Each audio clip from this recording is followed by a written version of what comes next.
बातमी पुण्यातून. येरवडा अग्निशमन केंद्र गेल्या 5 दिवसांपासून वीज पुरवठ्याअभावी अंधारात आहे. महापालिकेच्या प्रकल्पाजवळील केबल तुटल्यानं केंद्रातील वॉकी-टॉकी बंद पडलेत. वाहनांमध्ये पाणी भरण्यासाठीही जवानांना दुसऱ्या केंद्रावर जावं लागते. अत्यावश्यक सेवेतील दलालाच असा त्रास सहन करावा लागतोय. त्यामुळे प्रशासनाच्या ढिसाळ कारभारावर मोठं प्रश्नचिन्ह निर्माण झालंय. पुण्यातल्या या अग्निशमन केंद्रावरून आढावा घेतला आमचे प्रतिनिधी अक्षय बडवे यांनी.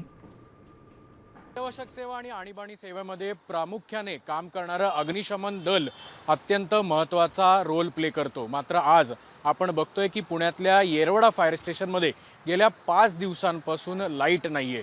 अत्यंत खेदजनक बाब आहे. मी सध्या याच येरवडा अग्निशमन केंद्राच्या बाहेर उभा आहे आणि आपण जर पाहिलं तर गाडी अग्निशमन दलाची तर निश्चित या ठिकाणी आहे. मात्र गेल्या 4 दिवसांपासून या ठिकाणची परिस्थिती आहे ती अत्यंत बिकट आहे. अग्निशमन दलाचे जे जवान आहेत ते या ठिकाणी 24 तास कार्यरत आहेत. मात्र त्यांना सेवा किंवा त्यांना ज्या लागणारे सगळे मटेरियल्स आहेत याच्यावर निश्चित परिणाम झाल्याचं आपल्याला पाहायला मिळतंय. दुसऱ्या बाजूला आपण जर हा आतला भाग बघितला तर संपूर्ण या सगळ्या रूम्स ज्या आहेत त्या देखील अंधारात आहेत. अनेक वॉकी टॉकीज ज्या आहेत त्या देखील फायर स्टेशनच्या बंद असल्याची माहिती आहे.